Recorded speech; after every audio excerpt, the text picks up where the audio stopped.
Hello. I haven't done any Foursquare for a while, so I thought today would be a good day. And it is not the brand new Touchstone. It isn't the Isonomy or the Sovereignty or the 2010. No, it's a bunch of bottlings that came out years ago that I recently scored some samples of. It's the Patrimonio and the, what even is this? The Plenipotenziario. The height of Foursquare's obsession with Latin names.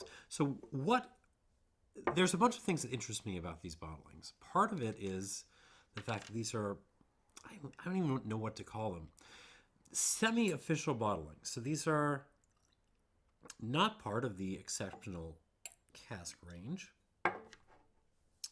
like the sovereignty and all that other stuff. It's a bottling by Velier, basically, by Luca Gargano.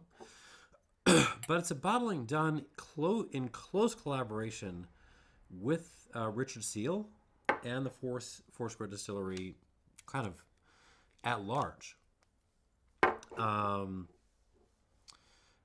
And I mean, so it's something you see a lot with Velier, but it's relatively interesting in a Foursquare context and just in kind of a Barbadian rum context. Mount Gay is not doing this kind of thing. It's so basically it's you're getting something kind of in between. I'm gonna add a little bit more Patrimonio to this glass. Kind of in between an official bottling and an independent bottling. And of course, this is kind of a precursor to what Velier would do with Appleton later on. All right, so that's part of why I think these are cool. They're very limited and collectible, which I guess is interesting if you care about that sort of thing.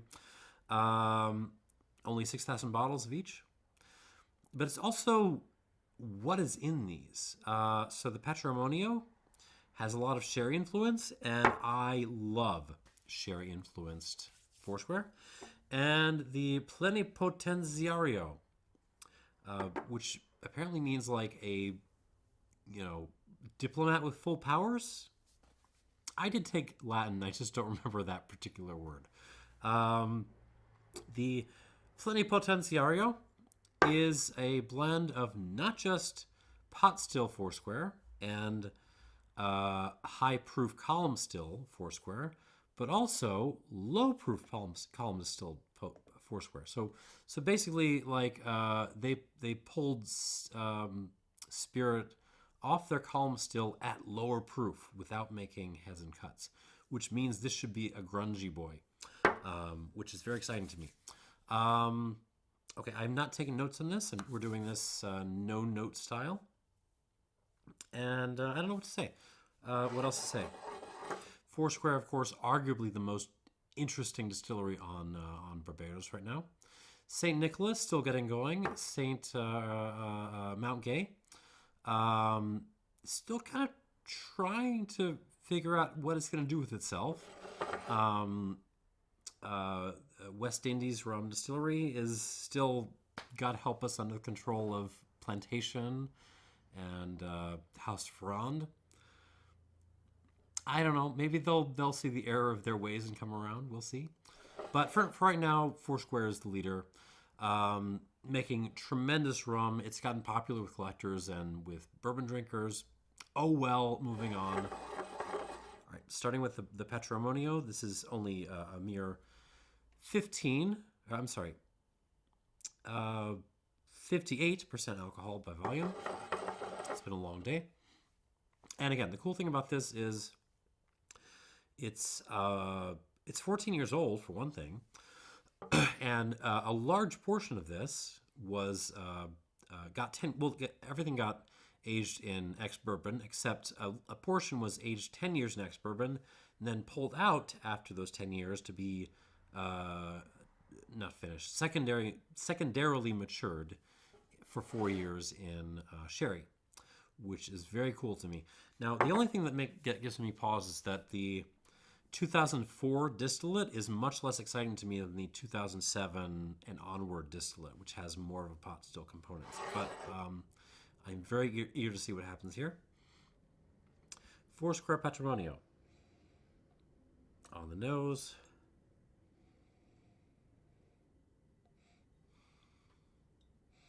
Subtle with the sherry influence. It's not sort of punched me in the face with, dried fruit and black pepper. It's there, but it's not ruling the show. Most of this is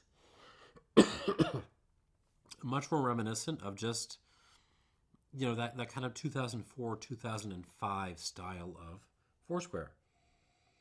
So we are getting RC Cola, the best RC Cola ever made.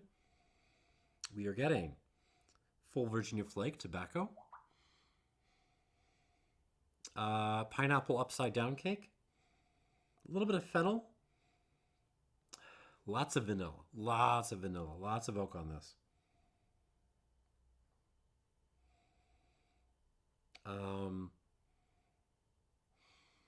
It's very desserty, which is okay.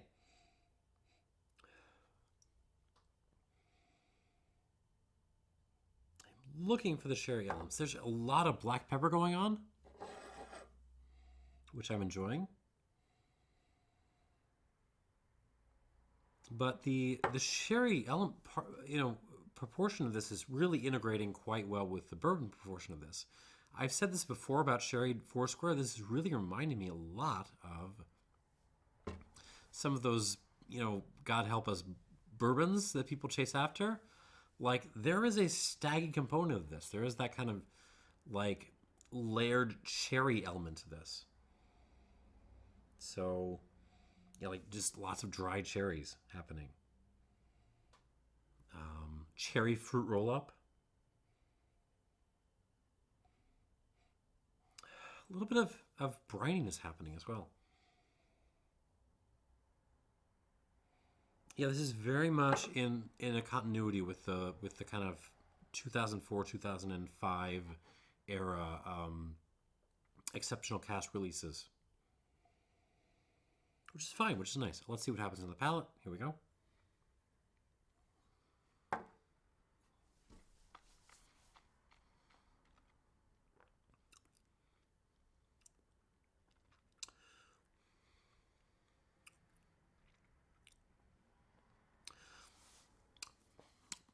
Kind of mostly follows suit on the palate. Lots of vanilla, lots of pineapple upside down cake. Just kind of southern desserts in general, like pies, cream pie, RC Cola, black pepper, tobacco, full Virginia Flake, but also a little bit of burley flake happening in there too.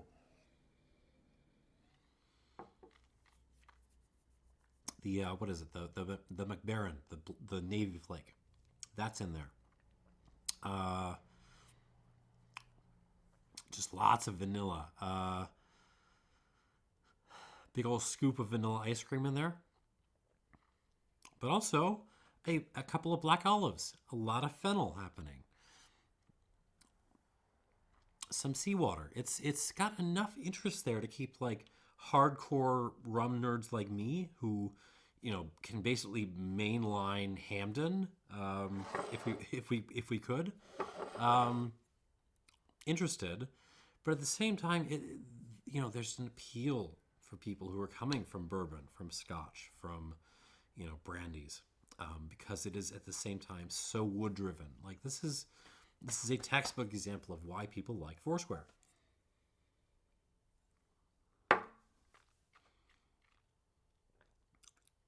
And the cherry element is there too. I kind of like take some dried cherries, even a little bit of kirsch water. So you're soaking your dried cherries in kirsch water. You're covering the whole thing in black pepper, and you're throwing it in your mouth. And that's kind of what I'm getting.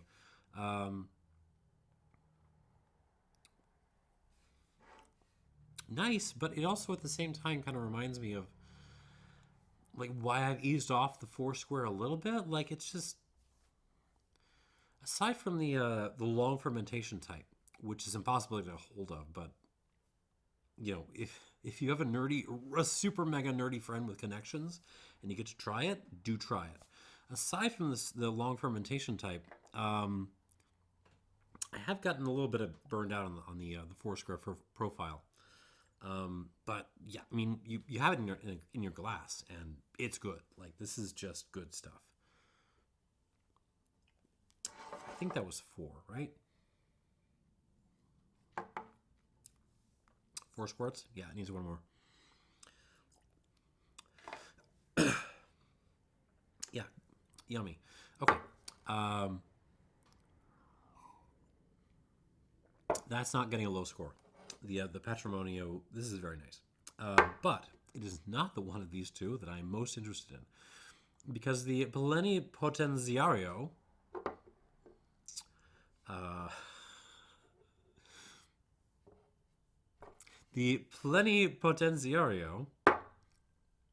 is the one that is made post 2007, in the era when they started to throw more pot still into their blends.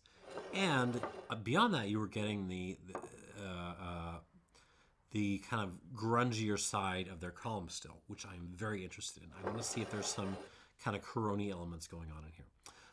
Pretty simple maturation-wise, 12 years in bourbon barrels. And that's what you're getting. 60% ABV. Let's go.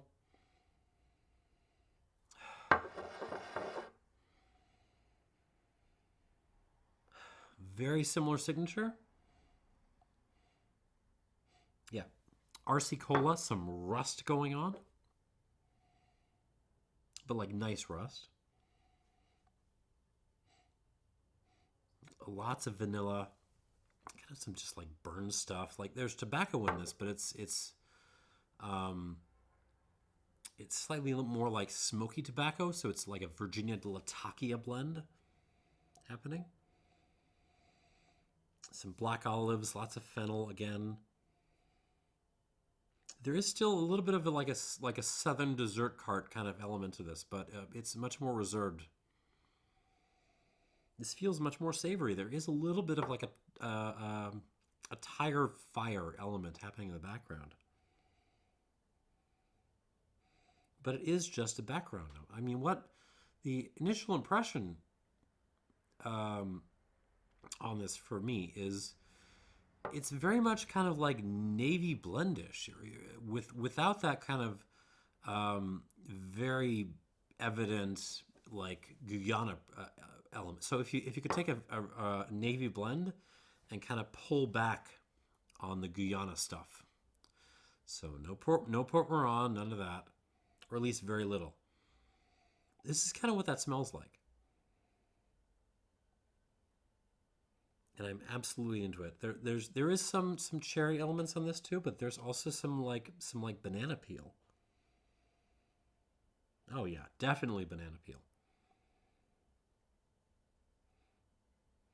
On the nose, despite the fact that the cask mix is less complex on this, I'm actually getting a more complex nose than on the Patrimonio. On the palate,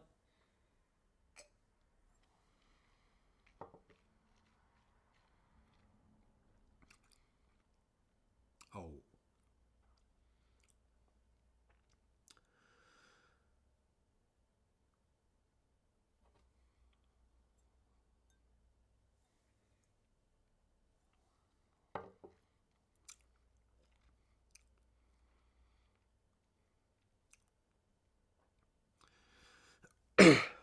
yeah, this really feels like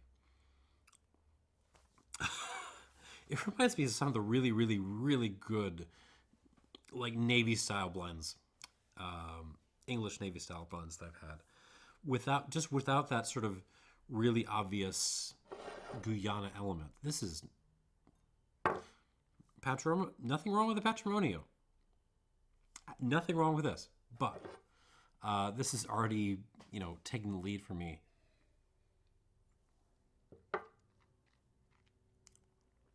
Oh, a lot of the difference is just that there is that kind of like tire fire note happening in the background. But the fact that that's happening in the background is like changing, subtly changing everything that's happening up front as well. So, um, definitely a lot of black pepper on this. Um, Almost a tarry element. So it's still very desserty. Like you're still getting your southern dessert card. You're going to cover all those like cream pies, vanilla pies, pineapple upside down cake. You're going to cover that with a layer of road tar, and it's awesome. And you're going to shovel it all into your face. Definitely some coffee happening. Like not even like nice fresh coffee. This is like day old coffee grinds, and it's delicious.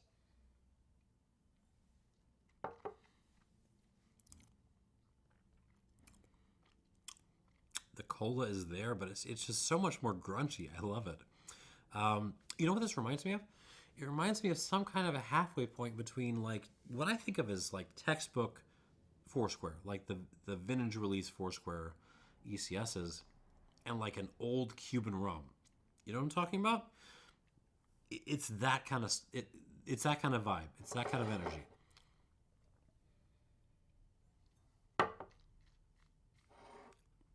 Similar sorts of notes: fennel, black olives, kind of rolling in. Oh, but I could just that rubbery industrial note is so much fun. All right, I'm gonna add a squirt of water. We're gonna come back to this. 3, 4, and this is definitely gonna need 5.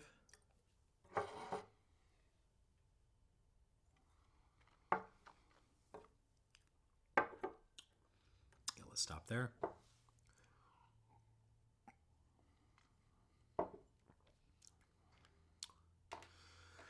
Yeah, it's I don't know. I don't know how I feel about Foursquare these days. I'm on the one hand, like I feel like everyone criticizing them for like just putting out the same thing over and over again are there's a certain sense in which they're wrong because you do get stuff like the long fermentation type, which is their cool unaged molasses and cane juice high ester thing they put out through Velier. But on the other hand, you will never find it because it's all gone to the collectors. The Foursquare you will find is much more like bourbon friendly rum. So they are absolutely making the effort to diversify their range and kind of show what Bejan rum can do, but at the same time, what you will find from them and what gets the press from people like me is the bourbony stuff, even when it has sherry maturation. All right, let's see if I'm wrong about that though. Back to the Patrimonio. Definitely one of the best rum distilleries in the world. Do not sleep on Foursquare. It's getting more and more of a pain in the butt to find, but like still one of the best rum distilleries in the world, easily.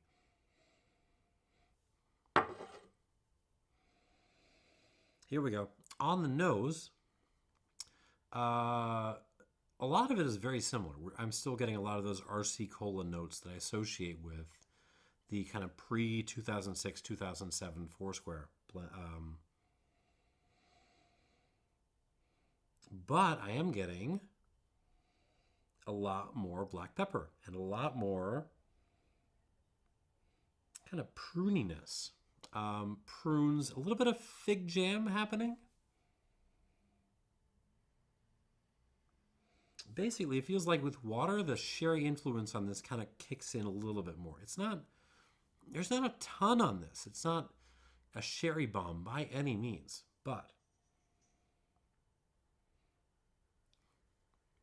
it's absolutely there, and it's absolutely adding a little bit of fun dimension that you wouldn't be getting from Foursquare of this era otherwise. On the palate,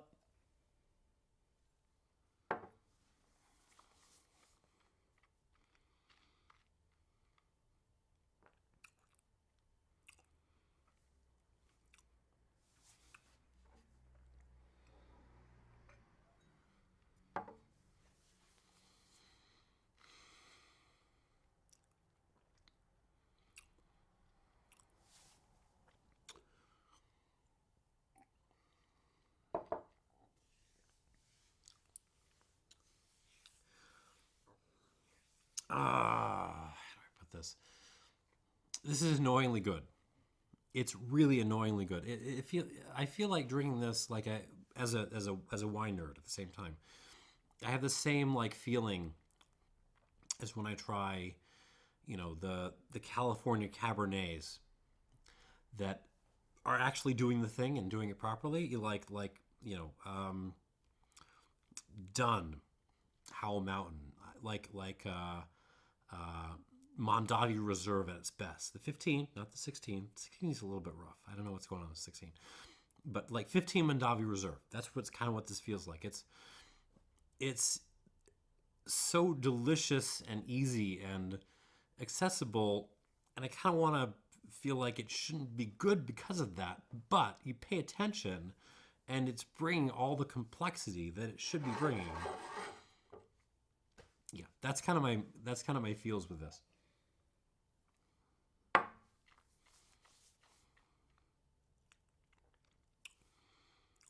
Not a whole lot of change from what it was doing neat. Less change than on the nose, actually, which is surprising to me. But you were getting full Virginia flake, doused in RC Cola, olive juice, dash of seawater,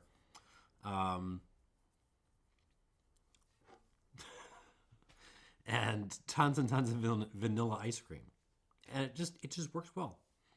It's a great signature.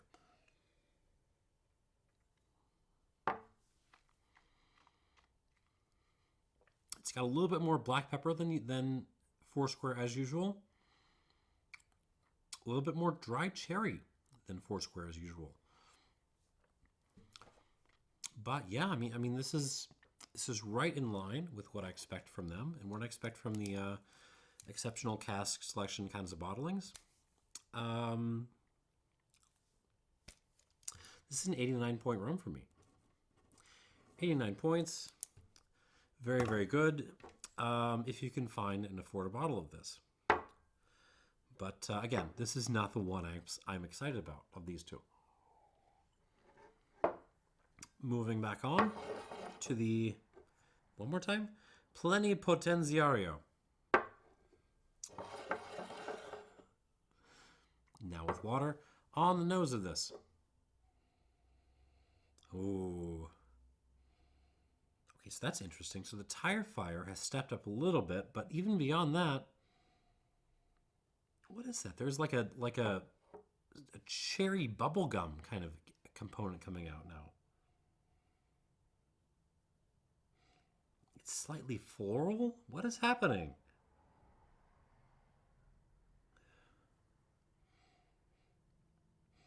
I mean, so it's still like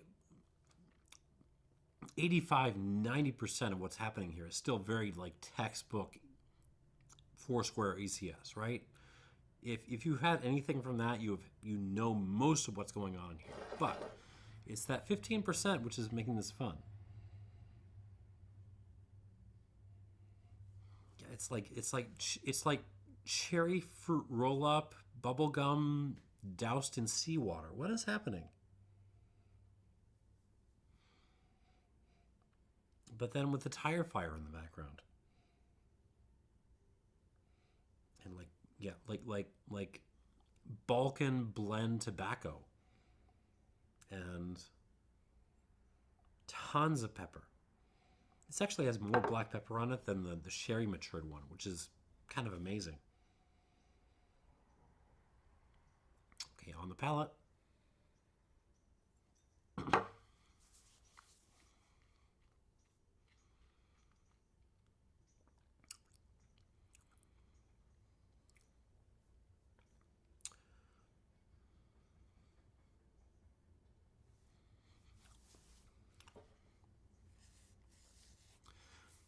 Yeah, when a distillate that's normally as squeaky clean as Foursquare can tend to be kind of dirties itself up a little bit, makes itself a little bit mean and grungy somehow, it works. It works beautifully in most of the contexts I can think of, and it works here.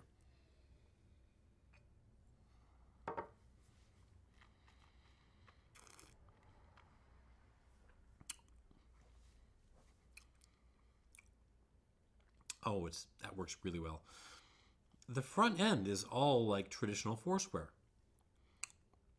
Virginia tobacco, RC cola, all that stuff I talked about before. The licorice and fennel.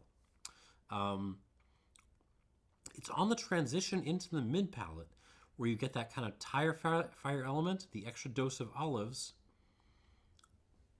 that kind of funny bubblegum thing, which I am absolutely fascinated and delighted by.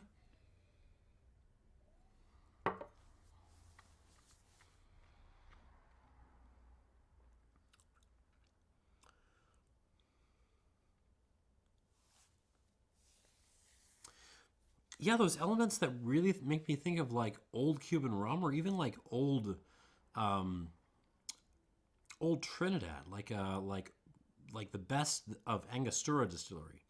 There's kind of a little bit of that going on here. That kind of like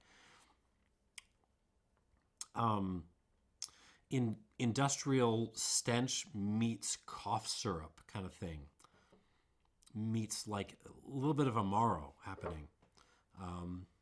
Actually, maybe like the Amaro thing is kind of a key to getting this because there is that kind of like tree bark thing happening. Maybe some gentian in there.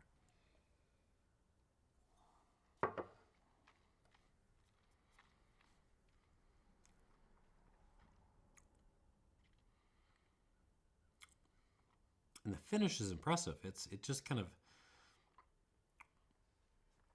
hangs on. It's with this kind of bittersweet, but at the same time, does kind of desserty, slightly savory, olivey thing. I'm not being very articulate. I apologize, but this is good. This is very good. Score wise, I can't get too far into greatness, but it's definitely edging its way in there. 90 plus. 90 plus points out of 100.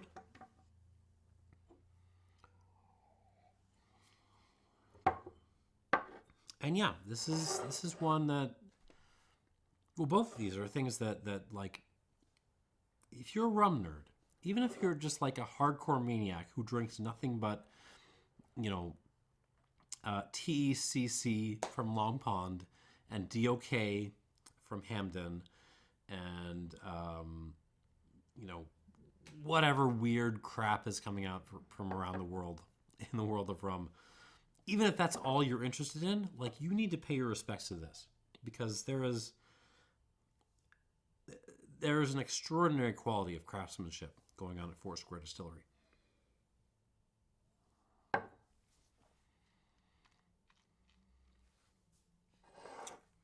Yeah, the Patrimonio is good.